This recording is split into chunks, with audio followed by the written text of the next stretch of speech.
I go for refuge until I'm enlightened to the Buddha, the Dharma, and the Sangha. By my accumulations to the practice of giving and so forth, may I become a Buddha to benefit all sentient beings. I go for refuge until I'm enlightened to the Buddha, the Dharma, and the Sangha. By my accumulations to the practice of giving and so forth, may I become a Buddha to benefit all sentient beings. I go for refuge until I'm enlightened to the Buddha, the Dharma, and the Sangha. By my accumulations to the practice of giving and so forth, may I become a Buddha to benefit all sentient beings. Sanje Joda Zoge Jonala Chanju Bardo Dane Gyasu Kebe Sona Dola Penjur Sanje Dubare Sho Sanje Chodan Zoge Chonam Chanju Bardo Dane Gyasu Che Dage Jinso Kebe Sonam Ge Dola Penjur Sanje Dubare Sho Sanje Chodan Zoge Chonam Chanjo bardo dane gyapsu che dage jinso gebe sonamgi dola penjir sanje du barai sho. All phenomena arise from causes. The causes are taught by the Tathagata, and cessation causes as well are taught by the great seer. Om ye dharma hetu prabhavam hetum desham tathagato hyavatat desham chayo nirodha evam bhati mahashramanaye swaha.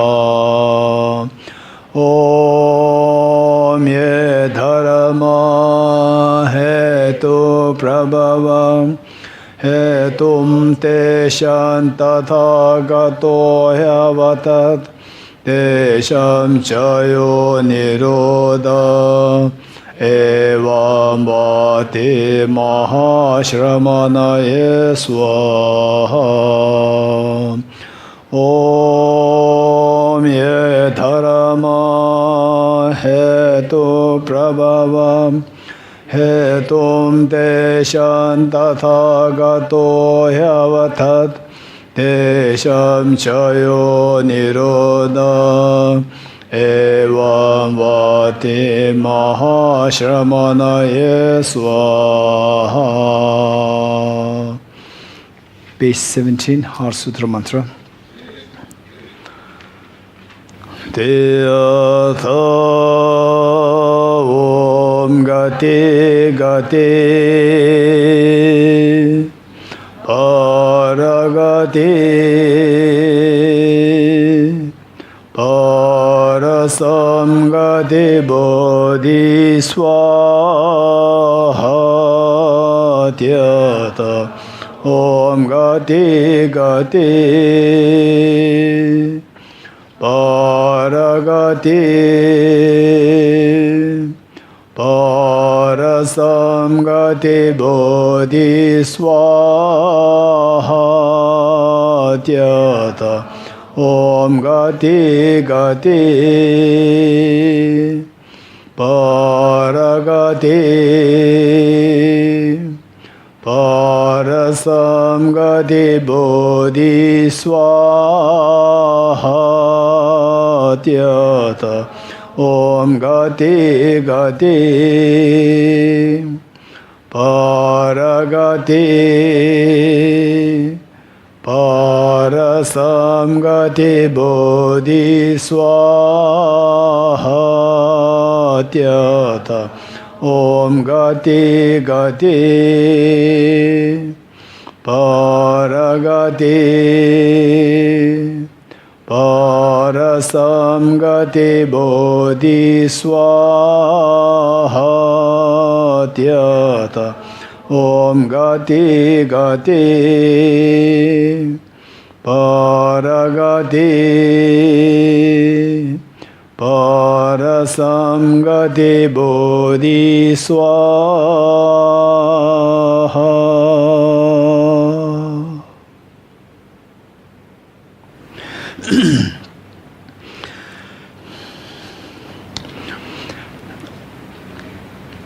Okay, so the classes that we're going to have. At times it may become little the technical, sometimes overall speaking, as compared to many of the other technical texts, technical studies, what we're doing for the Bodhicitta retreat is much simpler, yet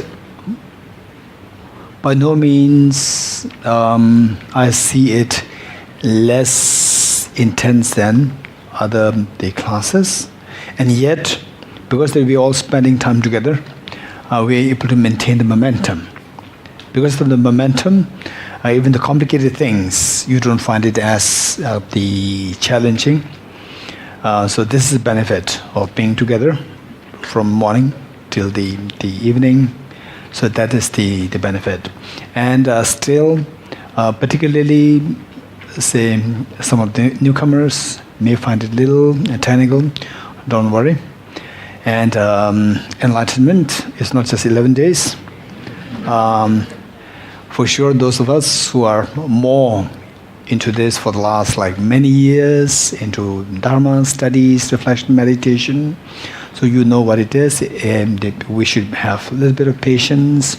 And as beginners, it should not be, if you find a little technical sometimes, it should not dishearten you. Instead, you should be feeling so fortunate that you are amidst a number of people who are being into Dharma for so long and on the equal status.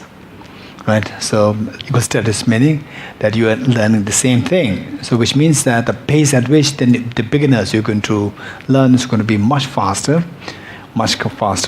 given that there are others who are already into Dharma for so long. So because they're already exposed to this for long, so they will somehow help you to run much faster as compared to otherwise. Okay, and as I mentioned earlier, during the group discussion, those who are already exposed to Dharma for longer, I would suggest you to be kind towards the newcomers. And the newcomers, you also try to, particularly the newcomers, you try to bring your questions up. And those who are already exposed to Dharma for longer, you try to give the answers, but very precisely, and let others they speak equally. And the ones who are more exposed, depending on what classes we are having, on that basis, I would suggest you to go through the discussions, and just day one, just don't plunge into the most sophisticated things, right? Most complicated things. For example, say what exactly is cognitive obscuration? How can we do it? How can we know that the subtle stain is present there? Don't go into the complications right in the beginning, right? So this will really make the newcomers disheartened, and for you're able to throw the question, but it doesn't give you the answer, and then many others, they feel so disheartened, so that is of no use. So what we do is that whatever is discussed, if possible, say in the classes, the newcomers, you listen very carefully, and the others, they know what the class is going to be like. But for others, there's not really a problem, but the newcomers listen to the classes very well. And over time, for example, so when I started, I did not know anything. And likewise, all of us who were all exposed to Dharma for long, initially we were as unlearned as the beginners. So through exposure, this human nature, as we are exposed more and more, then we learn more and more. This is how it happens. Okay, so this is what I like to make a request to all of you. Okay, with this today, this session, in fact, it is a little bit of my. So we have been modifying this little bit, but I'd like to. Just now, it came to my mind that because that afternoon we have a little bit of gap, rest. So I think the class should be a little longer. So what we can do is from 3 to 4, like 25 or 4:20. The class, we can make it 3 to 4:20. And the discussion will be shorter by 10 or 20 minutes. 20 minutes shorter. Okay. So today is on the Buddha nature and the 3 turnings of the wheel of Dharma. The Buddha nature and the 3 turnings wheel of Dharma.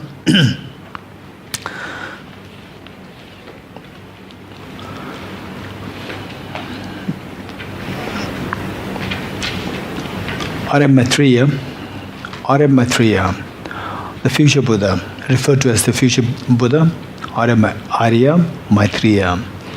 Arya Maitreya said that all sentient beings have the essence of the Buddhahood. In other words, all sentient beings have the Buddha nature for 3 reasons. One, that the Buddha's divine activities have been existing at all times. Buddha's divine activities have been existing at all times. Then the reality, ultimate reality of the Buddha's mind and the unenlightened sentient being's mind. These two, there's no difference. Ultimate reality of the Buddha's mind and the ultimate reality of the ordinary being's mind, there's no difference between the two. Number 2, right? Then number 3 is all beings have the tendency for compassion, seed of compassion. So for these 3 reasons, that all sentient beings have the essence of the Buddhahood. So this is very inspiring. At times, or oftentimes, people tend to become so disheartened and tend to give up on their life, on the Dharma practice, and so forth. This is very saddening. This is very sad. If you think very carefully, we see that we actually have the Buddha nature. Buddha nature means we actually have the seed of perfection, where the miseries and the dullness and the unhappiness, they all disappear. They all are absent. So there is a state there within us, but because that our mind is constantly being encountering with the difficulties one or the other, at times people they don't see the existence of such Buddha nature within us. So it is very important that see to the efficacy of what Arya Maitreya said, what Arya Maitreya taught. Efficacy meaning the truth of this teaching, that everyone, no matter who you are, okay, the Buddhists have the Buddha nature, they can go to become enlightened, or others will go to or whatever. This is not true. Everyone has the Buddha nature, whether you're Buddhist, non-Buddhist, believer, non-believer, human beings, non-human beings. Everyone has this Buddha nature. From that point of view, there's no difference at all. Okay, now this is basic, the statement or the teaching taught by Arya Maitreya. And now let me quickly share with you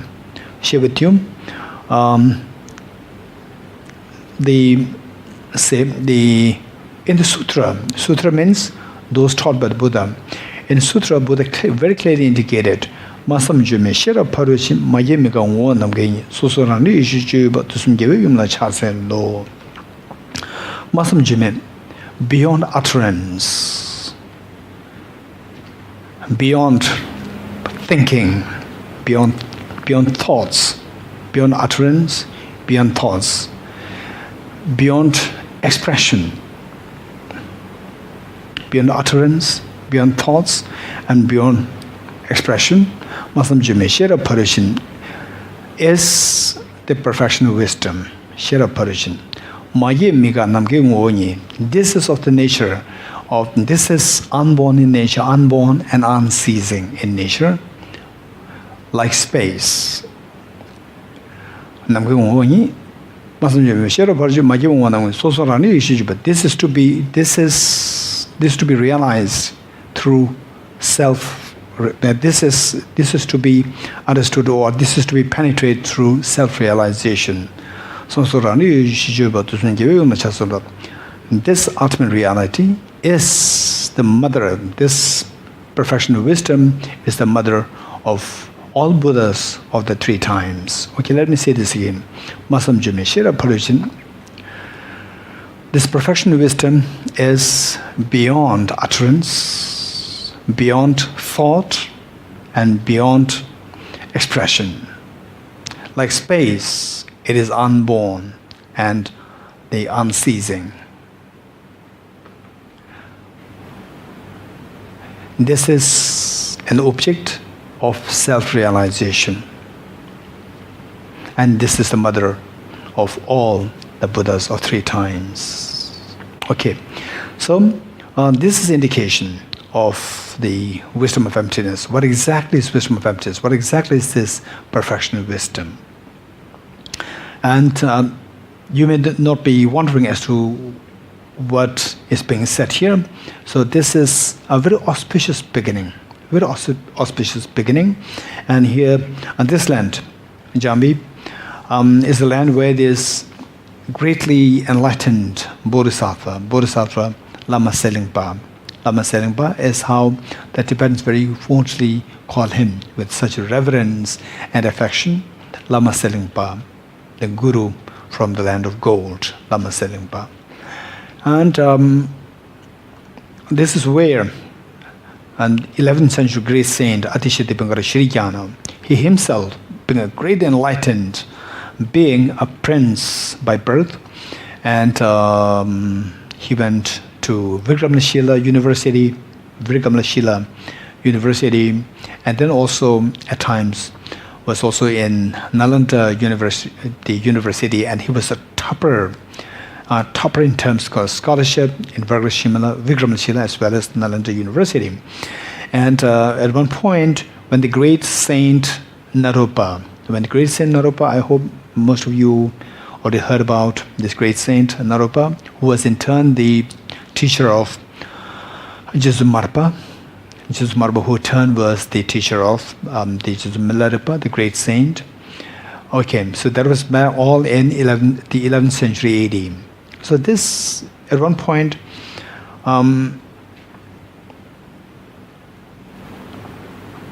Atisha Dipangara Shriyana,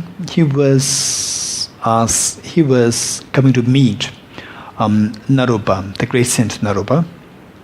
And then Jesu Marpa was the student of Jesu, the Naropa, and Jesu Marpa was around Jesu Naropa. And Atisha Dipangara Shriyana came to visit Jesu Naropa. And Jesu Marpa had no clue who this monk was. He had no clue. Then how Jesu Naropa treated Atisha Dipangara Shriyana with such affection, with such I would say more like an affection with a tremendous hope, expectation and so forth, knowing that because there was an age gap between two of them. Age gap, Jesu Naropa was older. And Jesu Naropa at one point, he was constantly telling Atisha Dipangara Shriyana that you are younger and you should you should take the responsibility on your shoulder to spread the Buddha Dharma. And Atisha Dipangara Shriyana, while being an incredibly greatly respected scholar and a saint in India, then he came to hear about the great Lama Selingpa, the great teacher Lama Selingpa from Indonesia. Then there was a tremendous desire in him that somehow I must have to meet and receive teachings from Lama Selingpa. Okay, so finally somehow getting to all the different places, ports and so forth, the history had it that somehow it took him like 11 months, maybe transiting and so forth, and then finally came to Indonesia and received teachings from Lama Selingpa. So now what we are learning we're learning of the bodhicitta, which is of two kinds: ultimate bodhicitta and conventional bodhicitta. Of course, don't worry too much about that. The detailed explanation we have to do eventually.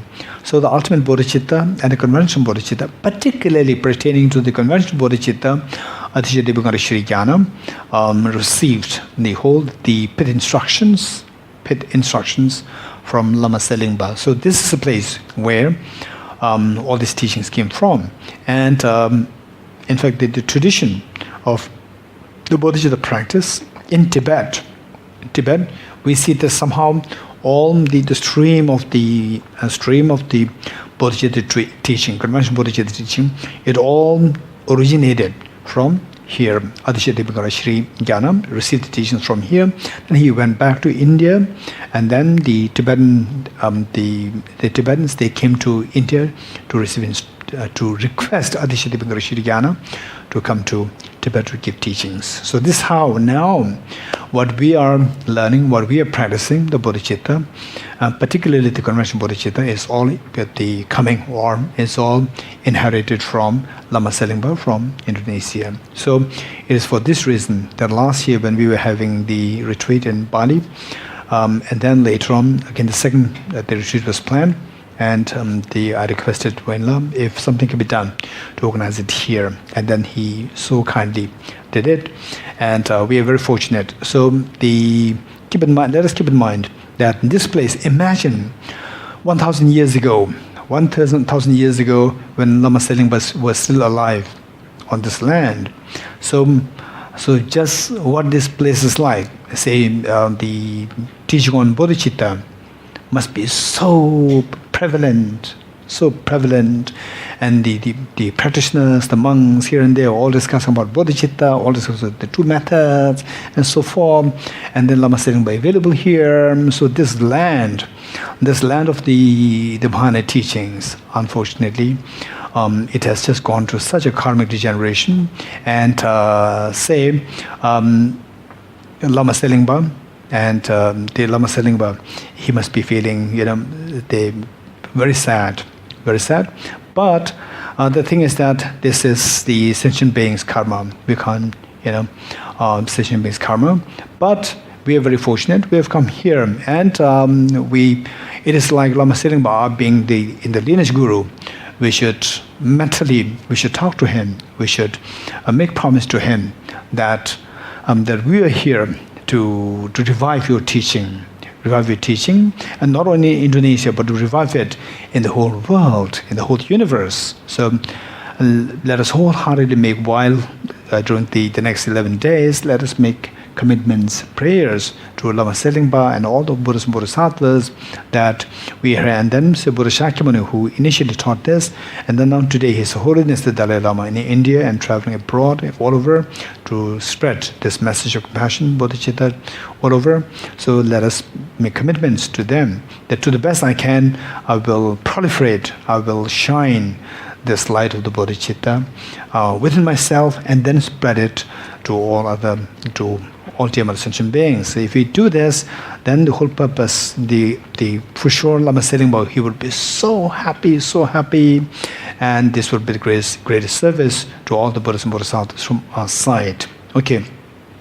So with this, first of all, before we speak about the bodhicitta, first of all, we need to gain conviction that we seek happiness and we don't want suffering. So this is what we need to know very clearly.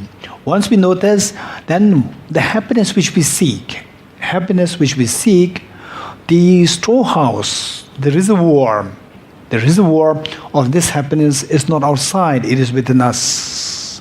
This is what we have to gain conviction in. The reservoir of happiness, ultimate source of happiness that we are seeking is not outside, it is within. So that is known as the Buddha nature.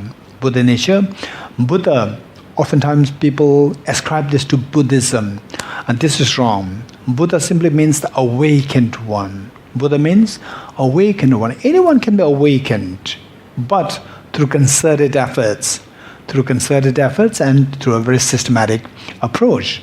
Say, anyone who's awakened is known as the Buddha.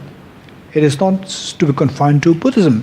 For example, oftentimes when I think about Jesus Christ, it's such an inspiration. It's such an inspiration. So likewise, the Buddhas can be anywhere, in any tradition, right? So the idea is that we should gain conviction that the seed of perfection, Buddhahood, is within me, which means that what I seek is happiness. And if I ask you this question, what do you seek? We all say happiness. And some people may say that I want say power. Some people may say that I want a happy family. Some people may say that I want money. Some people may say that I want position. Right? Okay, seems to be so diverse. What do you seek? It seems to be so diverse. The next question: why do you want power? Why do you want money? Why do you want, say, the position? Why do you want good family and so forth? Then answer will all come to the same point. Because with power, I'll be happy. With money, I'll be happy. With this, I'll be happy. With this, I'll be happy. Finally, everything boils down to the same point, that I want happiness. Right? This is a conviction that you must have. And then particularly here, that the 11 days, our approach should be that whatever we learn, see how much from deep inside, you say, yes, I agree with this. If you don't agree, feel free to ask questions. Questions to me, questions to your colleagues here, right? So whatever we learn here, whatever we try to say something, the deep conviction must be inside. From there we start. Don't start from the word somewhere from the middle, in the air, without the ground. Without the ground, if you start with the elegant words, we will reach nowhere. With the proper ground, from say, what do you want? I want happiness, right? What kind of happiness you want? 10%, 20%, 100%. From there, if you start, then you see that whatever you're learning, there's a solid ground there. You really understand what you are saying, right? So the question is, what do you seek? So I want power. I want this. I want a good car. I want a good this. I want good that. Seems to be so diverse. And oftentimes, we don't ask beyond that point. Now, we should ask a little beyond this point. Why do you need a good car? Why do you need a good house? Why do you need a good the position or money, the wealth, good health? And so why? So that I will be happy.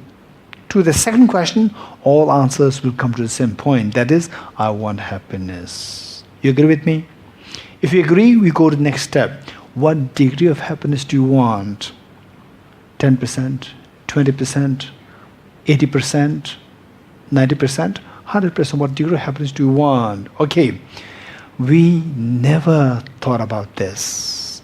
But deep inside, we already have the answer since time immemorial till now.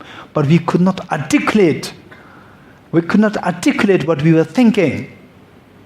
How do we know this? Say small children, right? Small children, if they get, say, 10 Sing dollars, then temporarily they are happy. Then the next day they will expect 20 Sing dollars. If you give 10 Sing dollars, they will be unhappy, right? So we want more and more. We are never satiated with what we have. We want, if possible, infinite happiness. Right? So, infinite happiness, this is what we are seeking.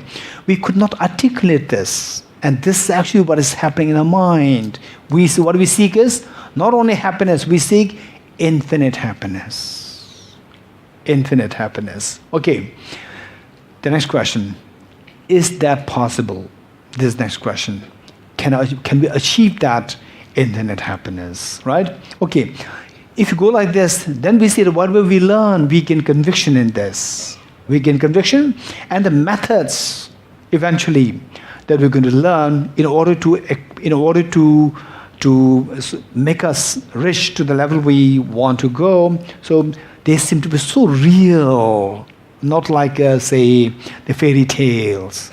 They turn out to be so real to our mind, and then we really feel like going there, gate. We just feel like moving ahead with the practice. Okay, so what we seek is infinite happiness. If possible, 100% happiness. Is it possible? This is the question.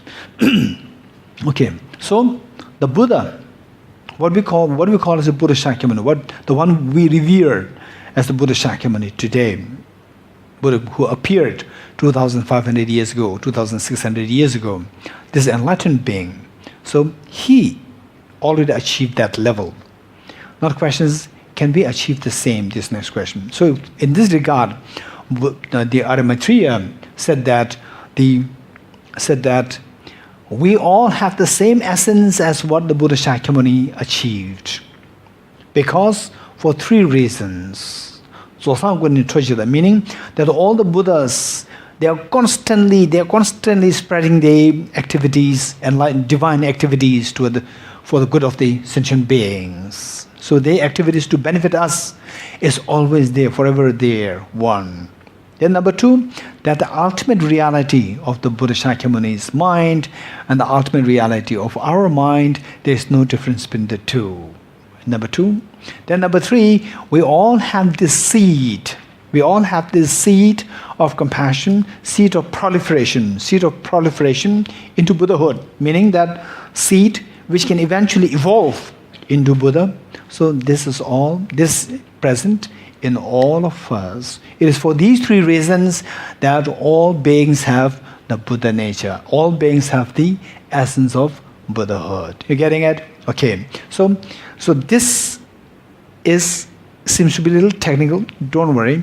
But over the next 10 days, we must somehow see that we understand this stanza, right? We not just learn it by heart. We not just get the superficial meaning, but gain conviction in what is being said there. Okay. So with this Buddha nature within us, what is that like? What is this Buddha nature within us like? If I have it, what is it like? So what clues are there? Okay, let us. There are several clues given there by Arimathea. So let me first relate this to the example of, say, we want to explore Mount Kailash. We want to explore Mount Kailash, and hearing that Mount Kailash is such a beautiful, say, mountain, and of course, very holy, sacred, but on top of that, it's also very beautiful, so let's say clean snow mountain, the snow, fresh snow there. Okay, so with this excitement, we're going there for the first time. We're all going there expecting that, of course, it's so holy, and on top of that is very clean and fresh, and the spotlessly clean white snow there. So with this expectation, we go there, and then because of the glare, the aggressive glare from the snow, right? Snow, we put on goggles, right? We put on goggles. And the goggles, unfortunately, goggles are not so clean. They are very dirty, right? Okay. And then some people who live there around Mount Kailash, they were to escort us. Okay. So, let's say some of you have the goggles which are not so dirty, and some of you bought a fresh goggle, right? Okay. Then we all go together. Reaching there, some of you were so disappointed that the Mount Kailash is not at all clean. It's so dirty there. The snow is not really fresh. It's so dirty there.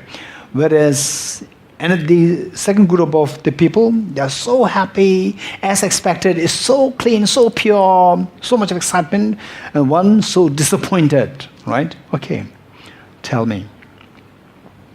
What made what made those of us who felt disappointed, what made us feel disappointed? Because we saw that the snow there in Mount Kailash is not as clean as expected, right? Okay. And why the second group is so happy? Because the snow there in the Mount Kailash is clean as expected. You're getting it? So the two groups, are they looking at the same Mount Kailash, or they are looking at two different Mount Kailashes? Same Mount Kailash. Same Mount Kailash gives one impression, unhealthy impression to one group, and a very sound impression to the second group. So now tell me, what is the difference? Is it that the Mount Kailash is biased? Or maybe why this difference came into being? Why? Anyone? Anyone? Yes, over there?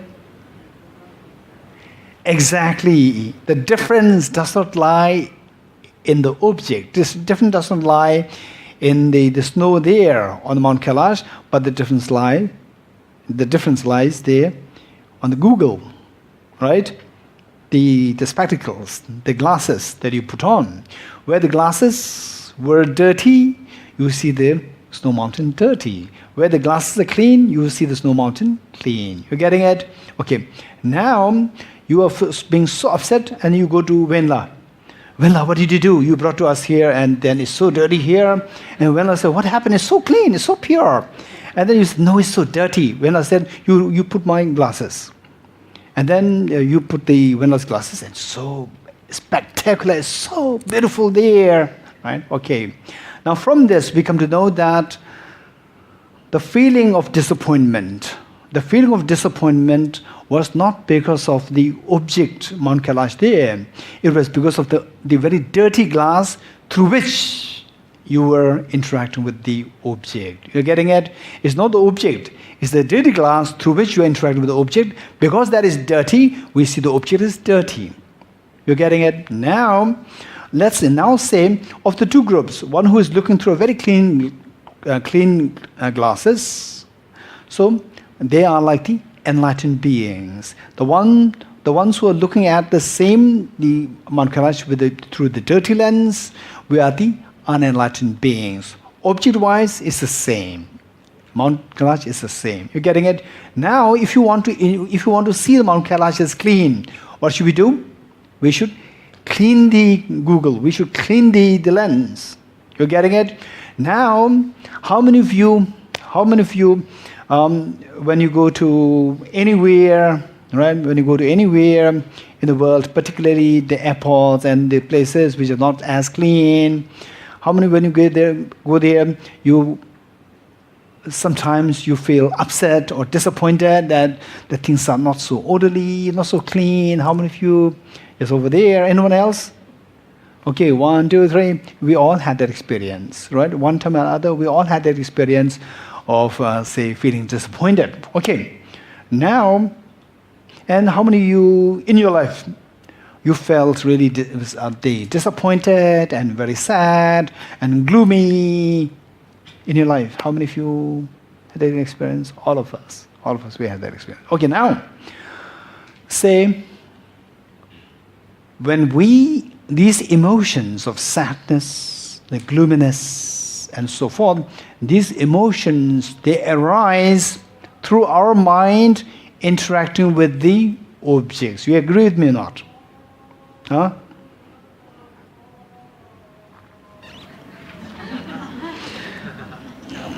Okay, you agree with me or not?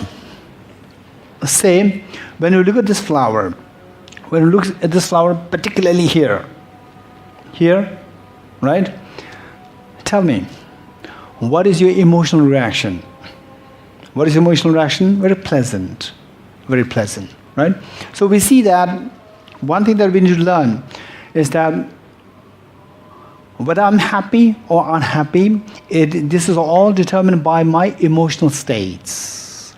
And my emotional states arise by dependence on my mind interacting with the objects. You agree with me? When your mind interacts with this set of the flowers, there's a very pleasant emotional state coming in you. And that makes your mind so pleasant and happy. You agree with me? Good. Okay. Now, let's see that when we interact with the world, and in fact, we have been interacting with the world 24/7. Even in sleep, even in dreams, we interact with the world. World meaning it doesn't mean the round spherical object, right? The earth. We're talking about external objects. With external objects, we interact with external objects 24/7, and then accordingly, different emotions arise in us, and then that decides whether your mind, whether you are happy, unhappy, or neutral. Okay, so unfortunately, how we interact with the world, is that we interact with the world through the lens, through the dirty lens of our own mind. Through the dirty Google, you see the Mount Kailash is dirty, right? Likewise, we interact with the world through the dirty lens, through the lens of the dirty mind. Our mind is the lens. Our mind is the lens through which we are interacting with external objects. Our mind is dirty. Our mind is dirty. And how many of you know that our mind is dirty?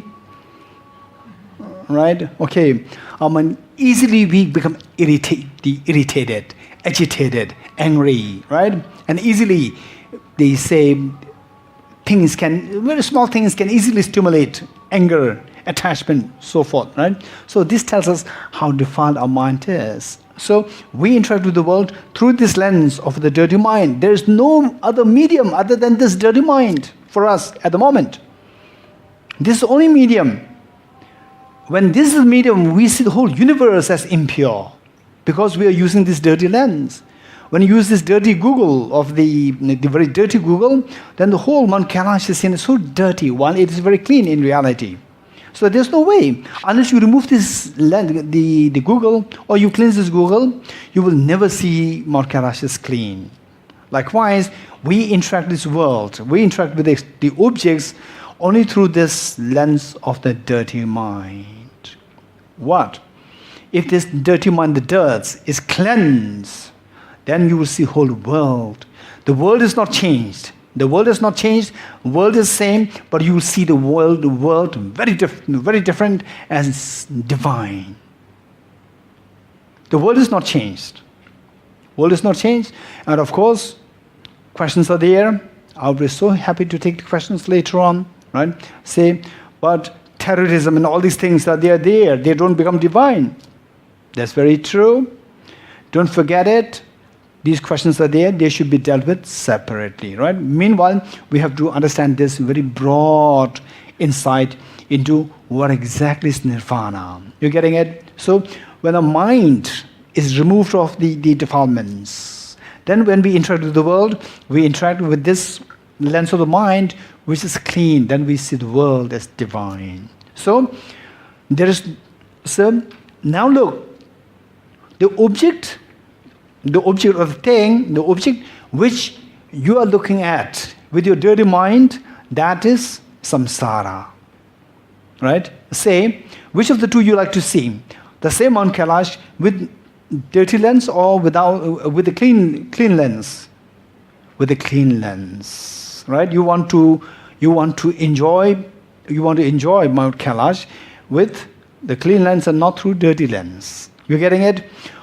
What you see of the dirty lens, object is the same, whether you see the Mount Kailash through dirty lens or clean lens, but you want to see through clean lens.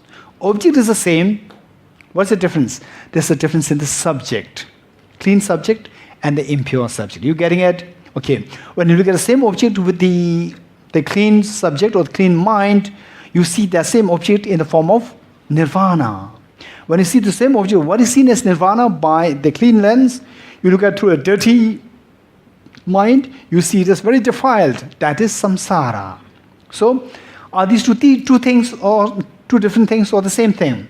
The one which is seen by the clean, through the clean lens, one which is seen by the dirty lens, is it the same object or different object? Same object. It is for this reason that Aranigarjuna, in his text, Mula Madhyamika Karika, nirvana and samsara, these two are of the same entities. This is how Aranyakarjuna explained. You getting it? So therefore, now if you want to experience nirvana, what should we do? You go out into nirvana. You go to look for some nirvana place outside there? No. Just cleanse the lens of your own mind. Clean the lens of your own mind, you will see the whole world as nirvana. And as long as you keep your mind dirty, even though you want to experience nirvana, you will always experience samsara. Because nirvana and samsara, these two are not separate the destinies. These are not separate entities. So it is how we perceive. Okay. With this, now we see that, okay, don't forget the 3 points. Okay, can someone tell me as to what the 3 points which Aranyakarjuna the delineated to in support of the proposition that all of us have the essence of the Buddhahood. So the three reasons which Aranyakarjuna gave, is there anyone who can share with us? Anyone? What's the first one? That the Buddha's divine activities is constantly being showered on us. One, Buddha's divine activities. Buddha's divine activities are constantly being showered on all sentient beings, constantly, right? If there is no hope, Buddha will stop showering the divine activities on us. The fact that the divine activities constantly being showered on us means there is a hope within us, there is a seed within us. If you are a wise person, and if there's on this table there's no apple seed, and you will not keep pouring water there expecting apple tree to grow out of this. There's no seed there. If you're a wise person, you will not shower water there, because there's no seed there. The fact that the Buddhas are constantly showering water of, say, divine activities on us means that there is a seed within us. Without Buddha is the wisest. He's so wise, he will not keep pouring the water of divinities on us as if he sees that there is no seed of perfection within us, right? One. Number two is a little technical, right?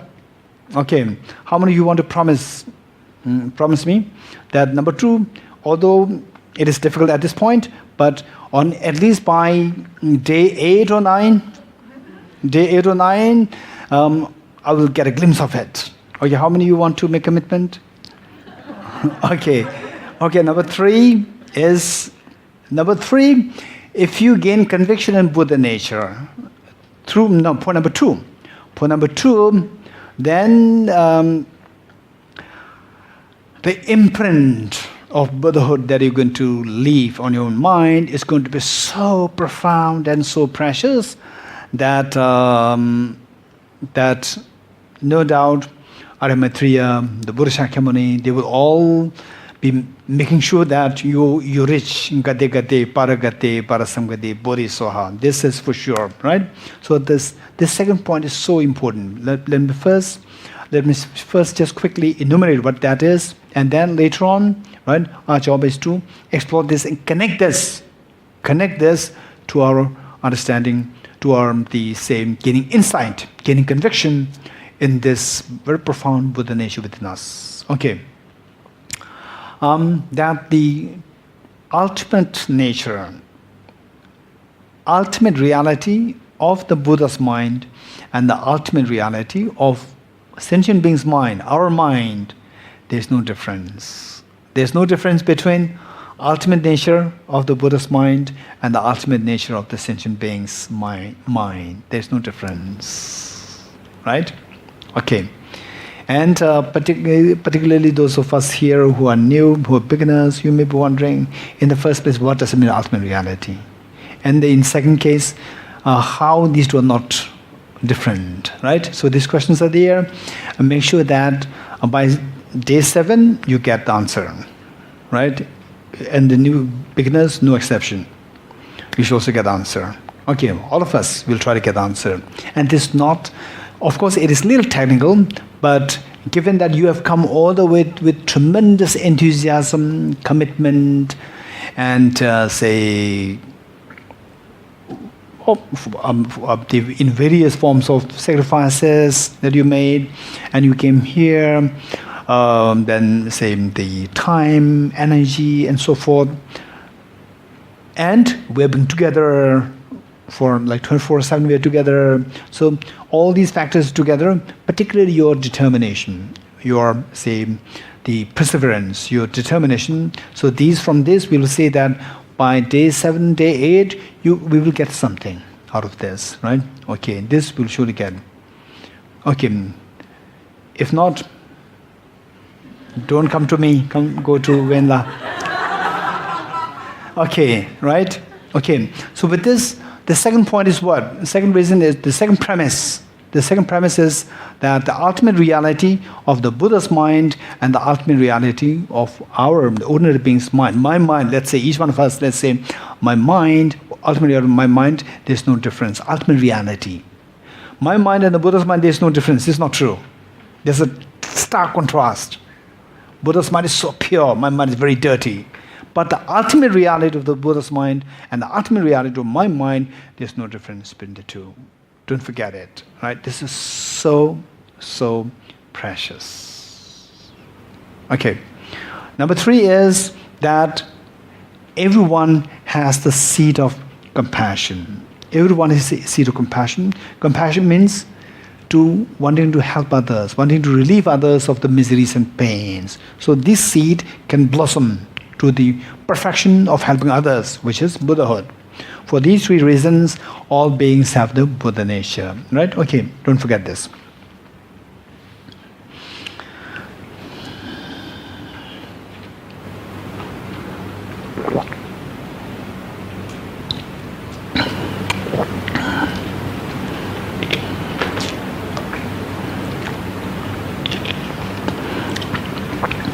Okay, now next, the same Buddha nature, say, the water which I drank, and if it is from the water, the sewage water, no doubt it's very dirty. And if somebody offers you this water, nobody likes to drink it. Why not? Because it's very dirty. You agree with me? Because it's very dirty. Okay. Now, but this water is drinkable. It's very clean. How it became clean is not that this water was imported from Mount Kailash, because the same dirty water was treated with various techniques like reverse osmosis and the chemical alum and so forth. Through various processes, this dirty water was cleansed, and now it is clean water. So now tell me, this clean water now, this came from where? From the dirty water or from outside? This clean water now, originally it was very dirty. Original meaning, say, we treat this water this morning, and yesterday it was very dirty. And this morning, let's say we have treated this, and now it's very clean, drinkable water. So this clean water came from where? From the dirty water which existed yesterday, or from another clean source from outside. So where did this clean water come from? Where did it come from? So this question, right? Okay. So this is one question. Now the second part of the question is that imagine that I give you, each one of you, a black charcoal, and I ask you to make it white. Inside out. And then what do? You'll try to remove the black part. As you remove the black part, what happens to the charcoal? Charcoal will become smaller, and eventually will disappear. But with the water, dirty water, by removing the dirt, water disappear or what? Water does not disappear. Instead, the water becomes very clean. With the black charcoal, try to remove the dirt, then the charcoal disappears. Instead of the charcoal becoming white, the charcoal disappears. Whereas with the water, when you remove the dirt, instead of the water disappearing, water becomes very clean. Okay, tell me what's the difference. Why the water did not disappear when you remove the dirt? Why the black charcoal, when you remove the black part, the charcoal disappears instead of the charcoal becoming white? Why? Anyone? Anyone? Okay, so I suppose that all of you have the answer, right? Same, right? I'll try to give my answer and see whether the answer that you have in your mind tallies with mine, right? Okay, so here, with this dirty water, as the dirt was taken out, these dirts are not the true nature of this water. The dirts are not the true nature. When you remove the dirts, the water is left behind, right? The dirts are the adventitious defilement. Or in other words, dirts are temporary and adventitious. When you remove the dirts, then the true nature of the water comes out. That is very pure. True nature of the water comes out when the dirts are separated. So dirts become temporary defilement or adventitious defilement. Whereas with the black charcoal, the blackness of the charcoal is the intrinsic. Okay, in loose sense. Those of you who are exposed to emptiness, don't say that there's no intrinsic reality, right? Okay, in a loose sense, so this blackness of the charcoal, it is the true nature of the charcoal itself. It is the intrinsic nature of the charcoal. When you remove the intrinsic nature of the charcoal, then the charcoal disappears. Whereas with the water, the dirts are not the intrinsic nature of the water. Dirts are not the true nature of the water. You remove the dirts, and what is left there? The true nature is left there. What is the true nature of the water?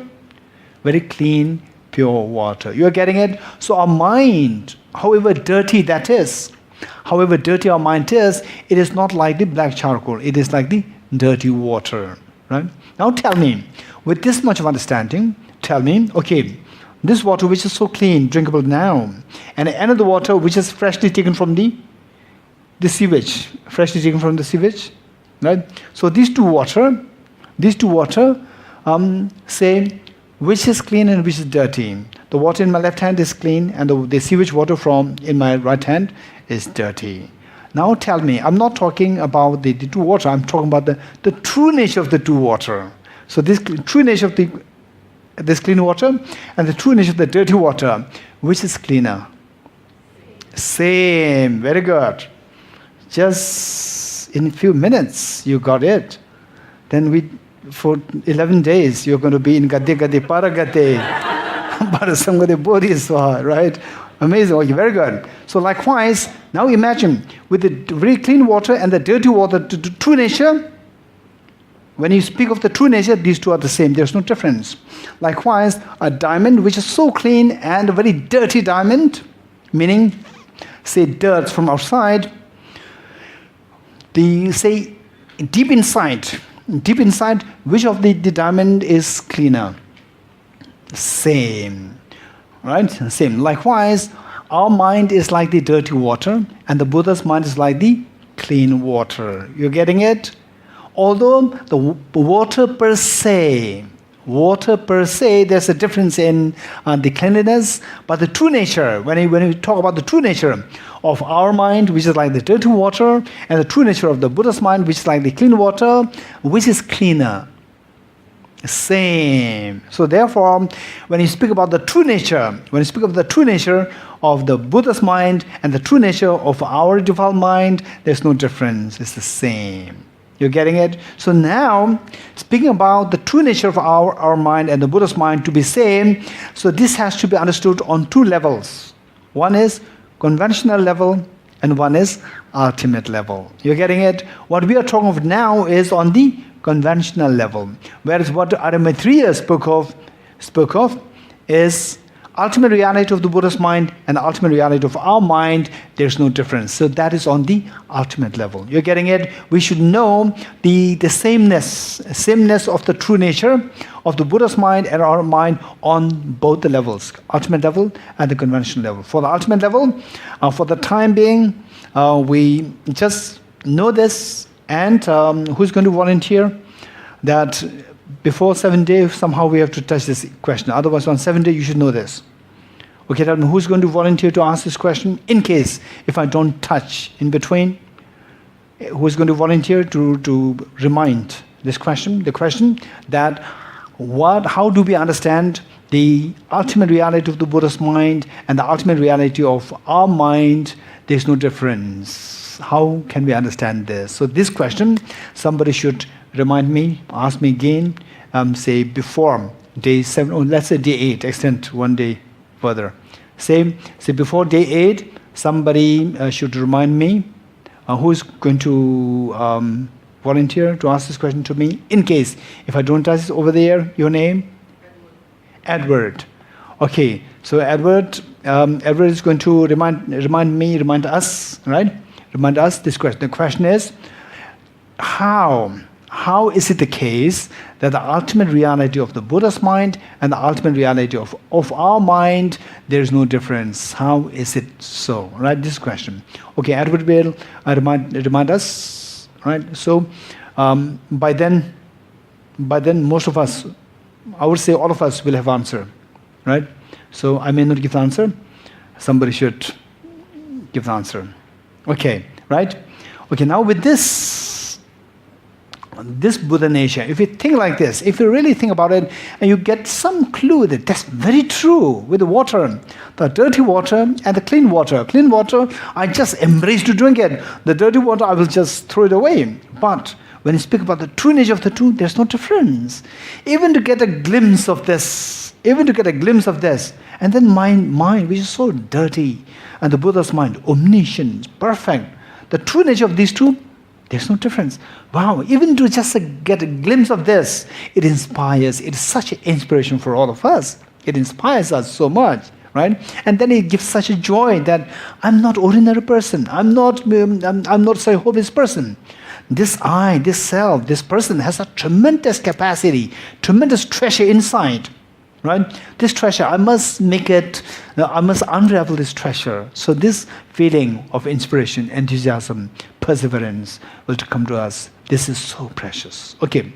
So now the question is, okay, another analogy which is very inspiring, given by Maitreya, is that that a beggar has a treasure underneath his very simple hut, underneath the ground, the floor of his very simple hut, licking, right?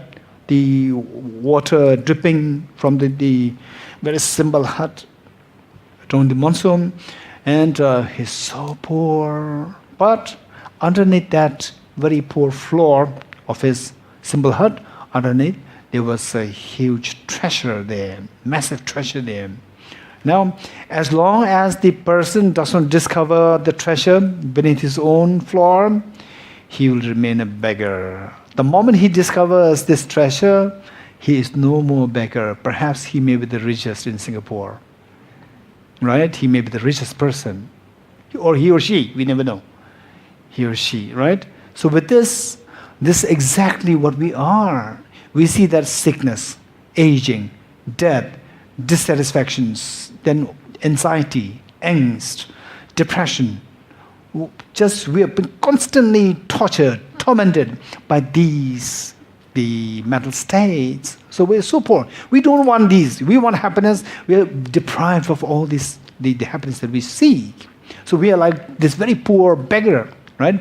And yet we have this treasure underneath the floor, underneath inside us, the treasure of ultimate happiness, which made the Buddha so brilliant and free of all miseries. So what made the Buddha free of miseries? This is exactly within us. That is within us. Yet we don't discover this. We don't discover this. As long as we don't discover this, we will not put effort to dig this out. As long as we don't dig this out, unravel this, we remain a beggar. We remain sentient being. We remain suffering, miserable sentient beings. And whereas the moment we first of all discover that there's a treasure inside us, ultimate source of happiness is not outside, it is within us. Let me again reiterate this, that ultimate source of happiness, that is within us and that is within the Buddha, there's no difference. Let me reiterate this. Ultimate source of happiness that exists within the Buddha, that will exist within us, there's no difference at all. Right? Now, if you really want to look for the ultimate happiness, we have to seek inside. And that too is not metaphorical It's not metaphorical. It's not just some kind of fairy tales. This is the conviction that we must gain. We must gain this conviction through rational thinking and through your own experience. These two things combined together, rational thinking, rational analysis, and your experience combined together, one must gain this conviction that ultimately the ultimate source of happiness is within myself, right? And the next 11 days, we will try to explore that. Okay. Now this Buddha nature within us, which a beggar has discovered the treasure underneath the floor, that this beggar has discovered, we now say in a very vague form, we are somewhere getting that, oh, that's true. Like the dirty water and the clean water, in terms of true nature, there is no difference. You are sure of that? Dirty water and the clean water, in terms of the true nature, there's no difference between the two. You are sure with this? Okay. Likewise, my mind, very dirty. The Buddha's mind, so clean, so pure. Superficially, there's difference, but deep inside, there's no difference. Okay, with the example of water, it's very convincing. It's very convincing. It's very inspiring. Okay, the next question. How can we unravel this hidden treasure of enlightenment? How can we unravel this hidden treasure? This next question. So, in this regard, the Buddha Shakyamuni, after seeing the miseries of the world, particularly pertaining to sickness, aging, death, and so forth, and the wars at his time, then finally he was so disillusioned by the life, by the world, and then he went in seclusion in search of a solution to the miseries of all the beings. And then finally, at first he met with his the first teacher, the Allah Kalam. He met with the first teacher, and the first teacher, in terms of his spiritual realization, it is more with the mundane meditative experience. And in the course of time, if you get a little time, we will discuss about these various levels of the meditative experiences, which is bound within the samsaric experience. So, the Prince Siddhartha, this young prince, he met with this teacher, and then he received teachings from him. Then he practiced, and just very short span of time, he was able to reach the same level as his teacher. Then he asked for more teachings, and the teacher said that I don't have anything more to add, more to offer you.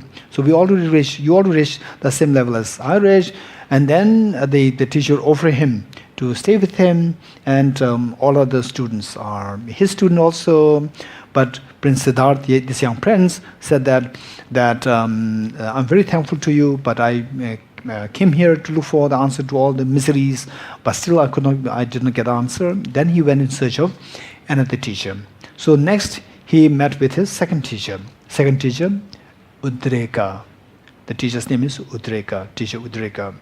He met with second teacher, and second teacher, his spiritual realization was much higher. Again, it's more like meditative experience. It was much higher. And in terms of the mundane samsaric experience, he reached the zenith of the samsaric experience of the meditative concentration.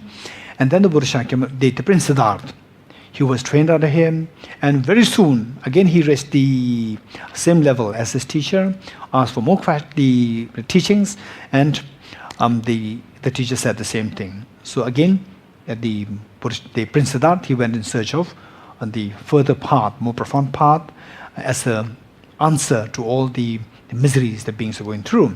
Then finally, 6 years of the practice under the Bodhi tree finally made him to achieve that state of enlightenment, where he discovered the path, final path.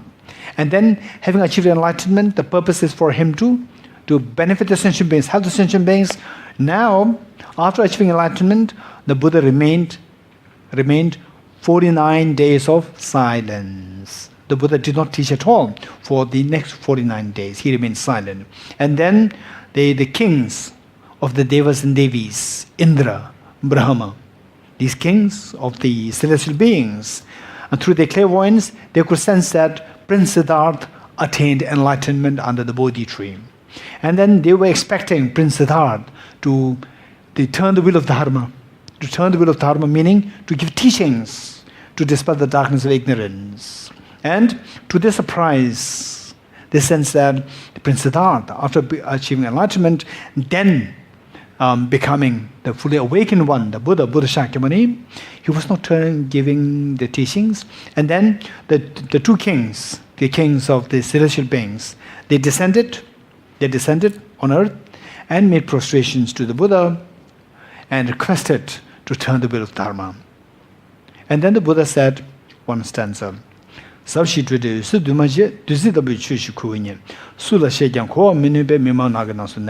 a stanza which the Buddha said. In English, the path which I discovered is very profound, is very peaceful, is devoid of elaborations, is non-composite, is clear light. Such a nectar-like reality, nectar-like path is what I've discovered.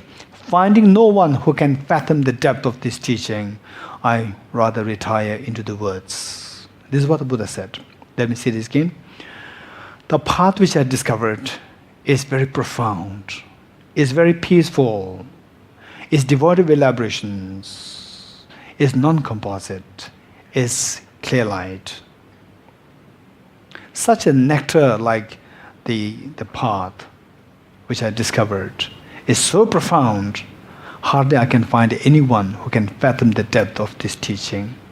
Therefore, I prefer to retire into the woods in silence. Okay, and then the kings of the Devas and Devis, Indra, Brahma, they made more prostrations to Buddha, requested by offering the wheel as a symbol of requesting the Buddha turn the wheel of Dharma, and then one offering conch to blow the sound of Dharma through the conch. So wheel was offered, and the conch was offered as a gesture of making a request to turn the wheel of Dharma. And then finally, the Buddha decided to give the teachings. Okay, so the teachings the Buddha gave at the request of Indra and Brahma, and finally, the lifelong teaching that the Buddha Shakyamuni gave turned to be subsumed under three categories, referred to as the three turnings of the wheel of Dharma. Three turnings of the wheel of Dharma. Okay, so the three turns of the wheel of Dharma, say, to understand the three turns of the wheel of Dharma, we need to understand the three locations, the three intended followers, right? And the three teachings. What are the three locations? What are the three teachings given? And who are the intended disciples of these teachings? We have to know the three turns wheel of Dharma on the basis of these 3 points. One is what? The location. Number 2 is the teaching. What is the content of the teaching? Number 2. Number 3 is the intended disciples. Disciples for whom the teaching was intended. So these 3 things. Okay, first, the first wheel of Dharma. Then Buddha Shakyamuni then went towards, from Bodh Gaya, he went towards Sarnath. How many went to Sarnath, Varanasi? Right? So there, the Buddha Shakyamuni turned towards to look for his disciples. First, the Buddha Shakyamuni was intending to give his first teaching discourse to his 2 teachers as the gratitude, as expression of gratitude to the 2 teachers for giving him the light of the wisdom, initial light of the wisdom.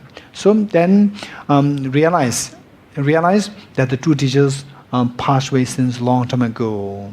And then he went towards Sarnath, and finally he turned the first wheel of Dharma in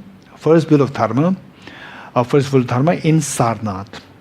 In Sarnath, the place location is the Sarnath, and the teaching given was, the content of the teaching of the first turning was the 4 Noble Truths. 4 Noble Truths, the content, and the intended disciples, okay, for whom the teaching was taught, intended. So to know this, we need to know what is known as the 4 Buddhist schools, right? Okay, those of you who are the beginners, and this is a great opportunity for you to learn, right? For you to learn all these technical things. We make sure that you note them down and see if you can have them on your fingertips. Okay, the 4 schools.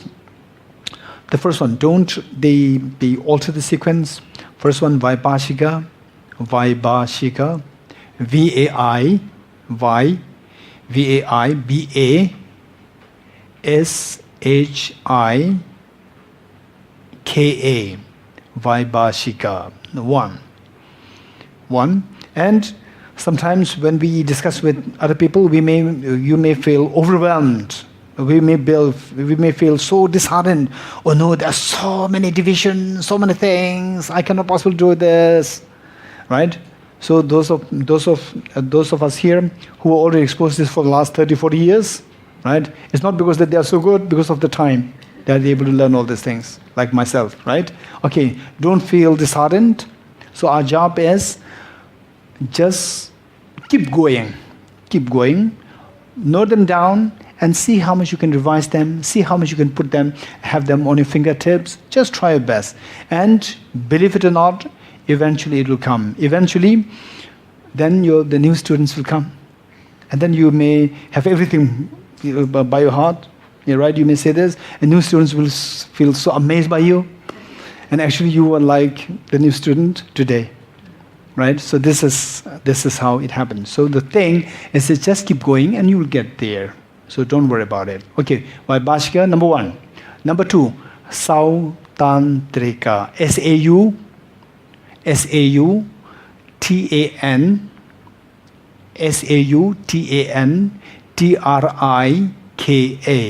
Sautantrika. Number 2. Number 3, Chittamatra.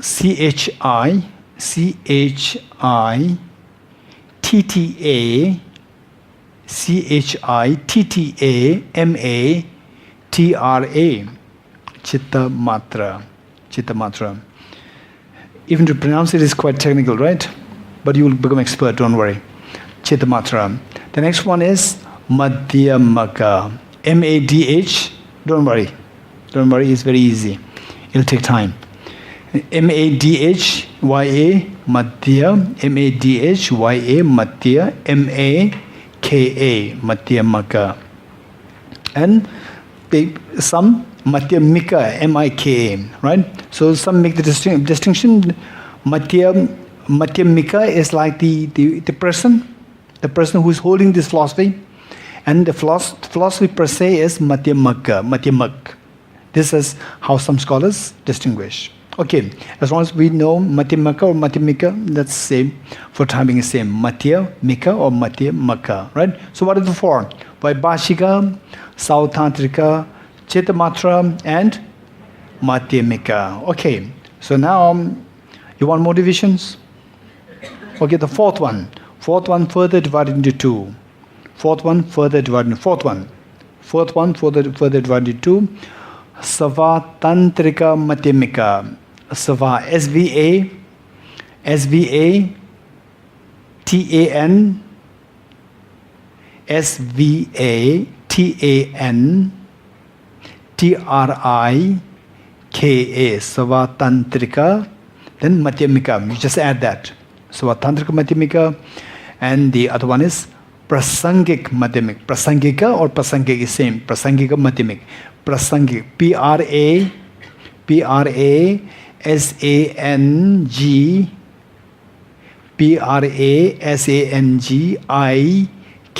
Prasangika Madhyamik.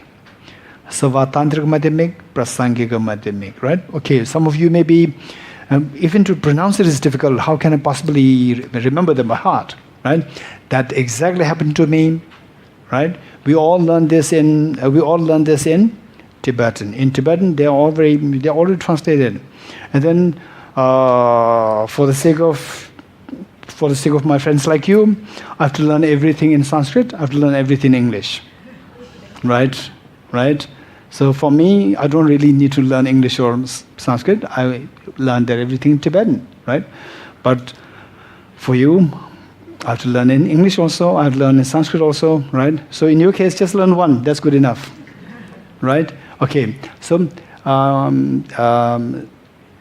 any questions? Any questions? Any questions? Okay, if not, let us repeat what these four are. Vaibhashika, Sautantrika, Chittamatra, Madhyamika. Madhyamika, there are two. What are they? Svatantrika, Madhyamika, Prasangika, Madhyamika. You're getting it? Okay, you want motivations? Okay, let's stop for the time being, right? Otherwise, you will run away. Okay, let's stop here. But for divisions now, going back, the first turning of wheel of Dharma, the location is Sarnath, Varanasi. Varanasi is the bigger place, and the Sarnath is more localized one. More precisely, Sarnath, S-A-R-N-A-T-H, Sarnath. Sarnath, Varanasi, Sarnath, right? Okay. And then the second turning wheel of Dharma, the location is Rajgir. Rajgir, R-A-J, Rajgir, G-I-R or G-H-I-R. People write it in different forms. Rajgir, R-A-J, Raj, G-I-R or G-H-I-R, Rajgir. Okay. Then number 3, the third turning wheel of Dharma, the location is Vaishali. V-A-I-Y-S-H-A,